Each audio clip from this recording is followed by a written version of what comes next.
台军汉光38号演习进入第3天，重点演练反登陆作战。外界注意到，与往年不同，今年的汉光军演着重战力保存、联合防卫，甚至罕见的士兵模拟城镇巷战。从操演内容看，体现出台军方怎样的作战理念？为何岛内评论认为这预示着民进党民心向背的到来？来看详细分析。周三清晨，台军金门防卫指挥部采取实兵、实装、实地方式，在金门候补地区进行联合反登陆作战演习。10项44件各类轻重型火炮武器轮番开火，并依托平时战场经营，验证指挥通信、作战训练及后勤保障，以发挥联合战力。今年的汉光38号演习从周一持续到周五，号称近年来规模最大。尤其在周二，台海空军几乎倾巢而出，出动舰艇20艘及10余架空军各型战机，在宜兰苏澳外海举行海空联合截击作战实弹操演。除了各型主力战舰外，台空军派出7个联队战机参加，包括金国号战机、F5战机、幻影2000战机、F16V 战机、P3C 反潜机等。台湾地区领导人蔡英文登舰全程视察。我们一起继续努力，守护家园。不过，就在演习期间，台空军幻影2000战机发射的魔术近程空对空导弹和 F16战机发射的响尾蛇空对空导弹，都明显未命中在空中作为标靶的热焰弹，就连台媒也都承认现场尴尬。事实上，这并非台湾汉光演习首次出丑。2006年7月，汉光22号演习发射导弹时严重脱靶，一枚落在距离时任台湾地区领导人陈水扁约200米的海面爆炸，引发一场虚惊。有记者还捕捉到陈水扁鼓掌鼓到一半，看到导弹脱靶爆炸吃惊的表情。而在更早的1994年9月，李登辉亲临台军汉光11号演习，然而台海军成功舰却误击民间脱靶机，造成4名机员罹难。令台军方尴尬的还不止这些。据岛内媒体报道，为躲避解放军的所谓侦察，今年的汉光38号联合军演专门将演习地点设置在台湾东北海域的花莲湾海。然而，就在演习的第一天，解放军的无人机就首次完成绕台飞行。更让岛内舆论震惊的是，发现这架无人机的还是日本防卫省。台湾防务部门仅提到，除解放军导弹驱逐舰外，还在台湾岛西南空域发现解放军运8和歼11战机。日本防卫省周一下午通报称，一架解放军 TB001 双尾蝎无人机从东海飞过宫古海峡，然后转往西南方向飞行，经过宫古岛、石垣岛、与那国岛之后，沿着台湾东部外海飞行。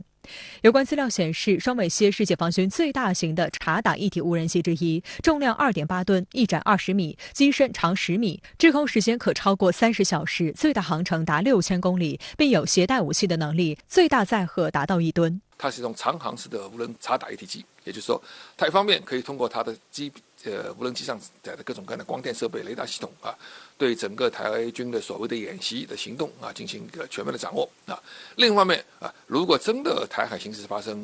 异动，那么这种飞机不但能够对战场形势、在场态进行感知，同时它也有相当大的攻击能力啊。这个其实我觉得也是我们给出的一个信号啊，是一种威慑和震慑信号。根据台军方此前公布的消息，今年的汉光军演的流程主要分为战力保存、整体防空和联合防卫3部分。外界注意到，有别于过去的反斩首战略，本次演习扩大到整个行政中枢的保卫战，其中有以假想台北港及淡水河若遭空袭，台军将如何反击。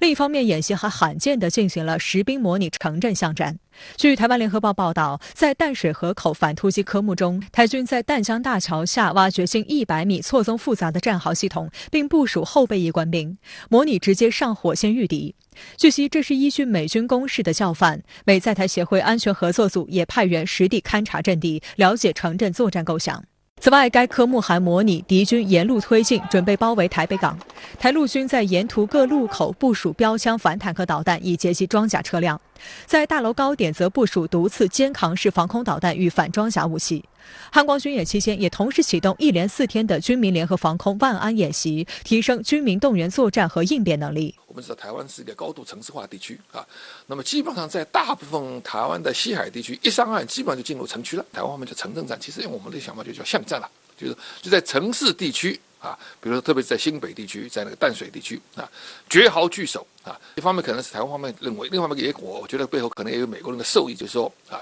用这种方法啊，可以最大限度的进行阻止和消耗。但是从美国和台湾的势力来看啊，这种方法啊，台湾人民可能要付出巨大牺牲。有观察指出，整个汉光演习又回到传统的作战方式，不再只是单纯认为台湾遭到封锁，或是导弹定点清除特定军事目标，而改以参考当前的国际局势，认定台海作战也会是一场所谓持久战。这其实就是美军一再要求台军方进行所谓不对称作战。分析认为，民进党当局为了自身的政治目的，仍然不放弃抗中保台的政策，非要把台湾民众拖进战火中洗礼不可。这种背离民意的政治操作，终究会被民众所唾弃。一旦民心向背，必然让民进党走入历史的灰烬中。因为我们知道，这个两岸的军事力量对比，最近10年左右，10到20年吧，应该讲发生了巨大变化。无论从哪一方面讲，从陆海空天啊，包括电磁啊，应该讲大陆方面都具有压倒性的优势啊。而且这个压倒性是不仅针对台湾方面啊，就连美国方面，他们也日益感觉到，就是说，直接进行军事干预台湾啊，他们可能越来越力不从心。从这点看，就是说我感觉就是民进党这方面，他们可能是有一种固执一致的感觉。佩洛西是否窜访台湾，似乎让拜登政府骑虎难下。共和党称，如果佩洛西不访台，就是中国的胜利，美国的软弱。那么，如何看待美国的内斗呢？如果把佩洛西窜台呢看成是剿共，那么不仅搅出了美国两党的分裂，也搅出了这个拜登政府内部的裂隙，还搅出了国会与政府之间的对立。就像美国媒体所分析的，佩洛西访台话题在这个佩洛西和拜登政府官员之间造成了罕见且引人瞩目的党内裂痕。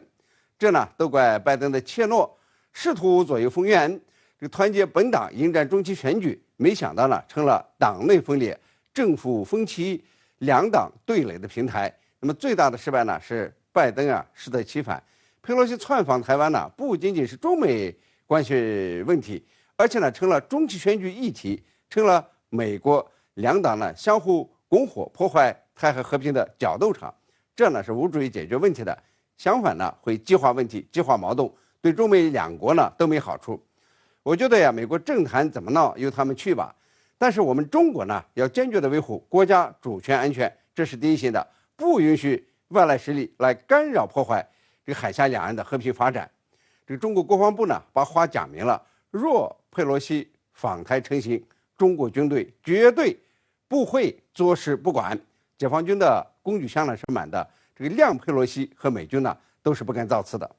在佩洛西窜访台湾闹得沸沸扬扬之际，台当局进行军演，蔡英文还登上了军舰。那么您觉得这传达了什么信号呢？在台海局势日益紧张的背景下，那么在佩洛西是否访台成为热点以后，台湾连续5天的军演模拟了解放军来袭时这个台湾将如何应对。我认为这里传达了3个信号：一是如果佩洛西访台，解放军是一定有行动的，有可能引发军事冲突。这一点台湾当局都切实感受到了。与其说军演是预防解放军来袭，还不如说